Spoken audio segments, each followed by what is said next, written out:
வணக்கம் அன்பு நண்பர்களே, என்னுடைய பேர் Dharan Ratnam. Tech tips in Tamil YouTube சேனலுக்கு வந்ததுக்கு மிக்க நன்றி. இன்றைய பதிவு என்னவென்றால், OneDriveல காணப்படுகின்ற பர்சனல் வால்ட்டை பற்றியது. முதலில் OneDrive என்றால் என்ன? OneDrive என்றால் அது ஒரு கிளவுட் ஸ்டோரேஜ். இதை பற்றிய விரிவான வீடியோ ஒன்றினை நான் ஏற்கனவே பதிவிட்டுள்ளேன். அதற்குரிய லிங்கினை எனது டிஸ்கிரிப்ஷனில் தந்துள்ளேன். அந்த லிங்கினை கிளிக் பண்ணி அதனை பற்றி அறிந்து கொள்ளுங்கள்.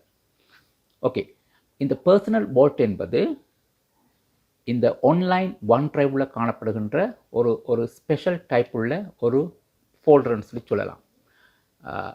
இந்த பர்டிகுலர் இந்த ஃபோல்டர், அதாவது இந்த பர்சனல் வால்ட் என்ற ஃபோல்டருக்கு வந்து எக்ஸ்ட்ரா லேயர் ஆஃப் செக்யூரிட்டியை வந்து அவர்கள் தந்துள்ளார்கள். ஓகே, இப்போ நாங்கள் ஒரு விஷயத்தை பற்றி பார்ப்போம். அதாவது இப்போ நீங்கள் வந்து இப்போ உங்களுடைய சொந்த நாட்டிலிருந்து இன்னும் ஒரு நாட்டுக்கு செல்லுகின்றீர்கள்.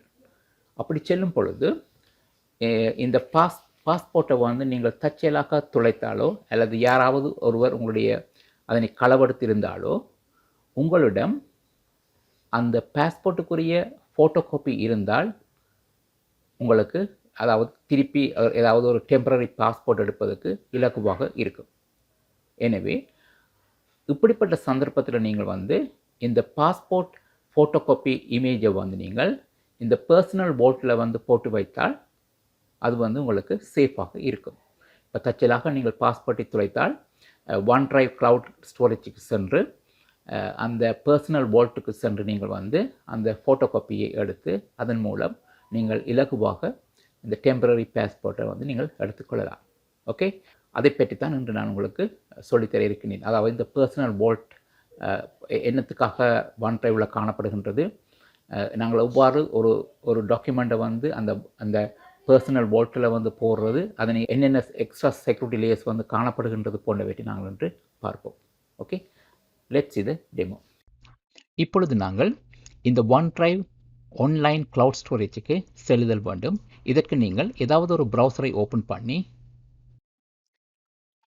www.onedrive.com என்னும் வெப்சைட்டுக்கு செல்வோம். ஓகே, எனவே நீங்கள் வந்து இந்த OneDrive-ஐ பாவிப்பதற்கு நீங்கள் நிச்சயமாக ஒரு மைக்ரோசாஃப்ட் அக்கௌண்ட் ஒன்றினை கொண்டுதல் வேண்டும். மைக்ரோசாஃப்ட் அக்கௌண்ட்னு சொல்லும் பொழுது நீங்கள் ஏதாவது ஹாட்மெயில் அக்கௌண்ட் அல்லது outlook.com அக்கௌண்ட் ஒன்றினை கொண்டுதல் வேண்டும். என்னிடம் வந்து ஒரு ஃப்ரீ அக்கௌண்ட் ஒன்று காணப்படுகின்றது. அதனை பாவித்து நாங்கள் இப்பொழுது இந்த OneDrive-னை நாங்கள் சைன்இன் பண்ணுவோம்.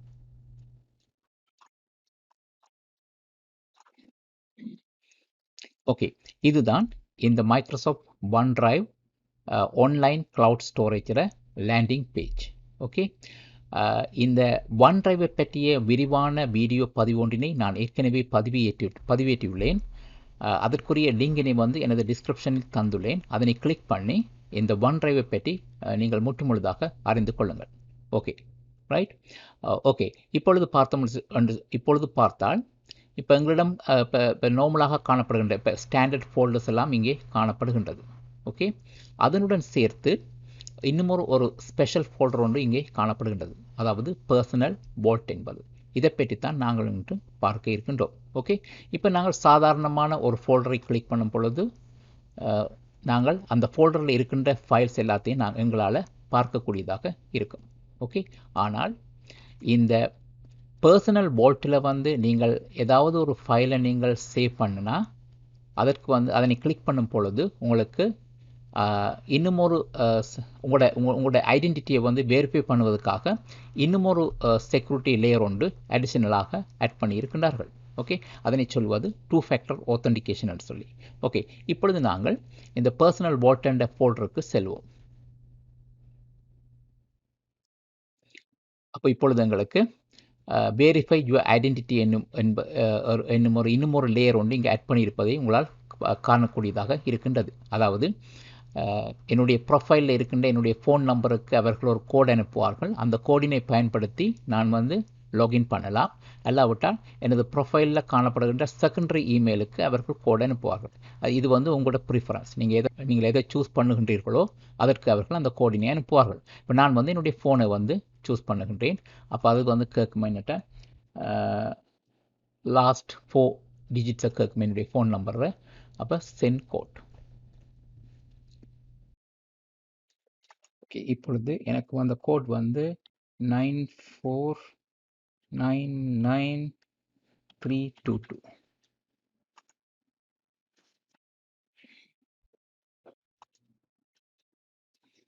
அதாவது இங்கு ஒரு மெசேஜ் ஒன்று வருகின்றது. அதாவது இன்னும் ஒரு எக்ஸ்ட்ரா ஃபீச்சர்ஸ் ஒன்றை ஆட் பண்ணியிருக்கின்றார்கள். நான் அதனை இப்பொழுது எடுக்கவில்லை. இப்போ நான் நோ தேங்க்ஸ்ன்னு சொல்லிக்கொண்டு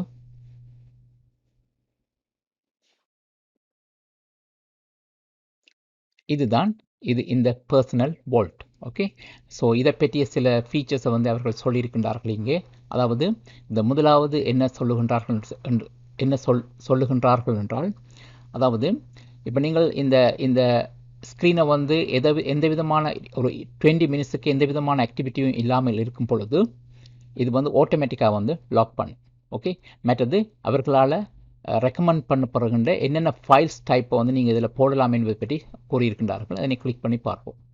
இப்போ உதாரணமாக passport, drivers licence, tax records போன்ற இதில் காணப்படுகின்றது வந்து அவர்களால் ரெக்கமெண்ட் பண்ணப்படுகின்ற விஷயங்களை நீங்கள் இதில் போடலாம்னு சொல்லி கூறியிருக்கின்றார்கள். ஓகே, மற்றது வந்து இந்த பர்சனல் வோல்ட்டுக்கு வந்து நீங்கள் இப்போ ஒன் டிரைவில் காணப்படுகின்ற இன்னும் ஒரு ஃபோல்டரில் இருந்தும் நீங்கள் ஃபைலை வந்து மூவ் பண்ணலாம்.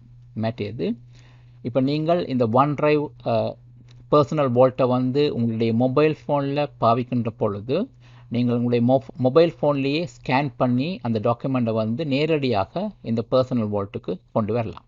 ஓகே ஓகே, இப்பொழுது நான் வந்து என்னிடம் ஒரு சென்சிட்டிவ் டாக்குமெண்ட் ஒன்று இருப்பதாக வைத்துக்கொள்வோம். அதாவது ஆக்சுவலாக வந்து இது வந்து என்னுடைய ஃபேக் பாஸ்வேர்ட். ஓகே, இப்போ நான் இந்த பாஸ்வேர்ட் எல்லாத்தையும் ஒரு டாக்குமெண்ட்டில் போட்டு வைத்திருக்கின்றேன். அப்போ இந்த டாக்குமெண்ட்டை கொண்டு போய் நான் வந்து என்னுடைய பர்சனல் வோல்ட்டில் போட போகின்றேன். ஓகே, அதனை எவ்வாறு செய்யலாம் என்று சொல்லி சொன்னால், இந்த ஆன்லைன் ஒன் டிரைவுக்கு வந்து இங்கே பாருங்கள், இந்த அப்லோட் என்ற பட்டன் காணப்படுகின்றது. இதன் மூலம் நீங்கள் ஃபைல் அப்லோட் பண்ணலாம். இல்லாவிட்டால் இந்த ட்ராக் அண்ட் ட்ராப். ஓகே, இப்போ நான் வந்து இப்போ இந்த ஃபைல் என்பதை கிளிக் பண்ணி இது வந்து என்னுடைய டெஸ்க்டாப்பில் காணப்படுகின்றது. அப்போ ஆல் மை பாஸ்வேர்ட் இதனை கிளிக் பண்ணி இங்கே போடுகின்றேன்.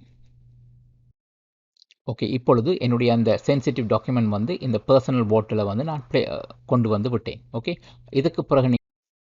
இதன் பிறகு நீங்கள் வந்து இங்கே காணப்படுகின்ற பர்சனல் வோல்ட் ஆப்ஷன் என்னும் இந்த ட்ராப் டவுன் மெனுவை கிளிக் பண்ணி போட்டு இதில் நீங்கள் இந்த லாக் பட்டனை வந்து கிளிக் பண்ணி விடவும். ஓகே, அப்போ இப்பொழுது வந்து அந்த ஃபைல் வந்து லாக் பண்ணியாச்சு. ஓகே, அப்போ இப்பொழுது நாங்கள் திருப்பி அந்த ஃபைலை நாங்கள் பார்க்க வேண்டுமென்றால் இந்த பர்சனல் வோல்ட்டை கிளிக் பண்ணும் பொழுது உங்களுக்கு திருப்பியும் வந்து 2 ஃபேக்டர் ஆத்தென்டிகேஷன் கேட்கும். இப்பொழுது எனக்கு வந்து இப்பொழுது கோட் வந்து விட்டது 7779090. ஓகே, இப்பொழுது இந்த ஃபைல் வந்து நீங்கள் கிளிக் பண்ணி அதனை பார்க்கலாம். ஓகே, எனவே இந்த பர்சனல் வோல்ட்டை உங்களுடைய தேவைக்கு ஏற்ற மாதிரி பயன்படுத்தி கொள்ளுங்கள். உதாரணமாக இப்போ நீங்கள் உங்களுடைய சொந்த நாட்டிலிருந்து இன்னும் ஒரு நாட்டுக்கு செல்வதற்கு முதல் உங்களுடைய பாஸ்போர்ட்டினை நீங்கள் ஸ்கேன் பண்ணி இந்த பர்சனல் வோல்ட்டில் வைத்து போட்டு நீங்கள் ட்ராவல் பண்ணுவது உங்களுக்கு சிறந்தது. பாஸ்போர்ட்டை துளைக்காமல் இருப்பது தான் நன்று. அப்படி தற்செயலாக துளைத்தால் நீங்கள் இந்த பர்சனல் வோல்ட்டுக்கு வந்து அந்த பாஸ்போர்ட் காப்பியை எடுத்துக்கொண்டு உங்களுடைய இமிக்ரேஷன் ஆஃபீஸுக்கு சென்று நீங்கள் மேபி டெம்பரரி பாஸ்போர்ட்டோ அல்லது வேறு ஏதாவது நடவடிக்கைகளை நீங்கள் இலகுவாக மேற்கொள்ளலாம். ஓகே, இந்த வீடியோவை பார்த்ததுக்கு நன்றி நண்பர்களே. இந்த வீடியோ உங்களுக்கு பிடித்திருந்தால் இதனை உங்கள் நண்பர்களுடன் ஷேர் பண்ணுங்கள். மீண்டும் இன்னும் ஒரு வீடியோ பதிவில் உங்களை சந்திக்கும் வரை நன்றி, வணக்கம்.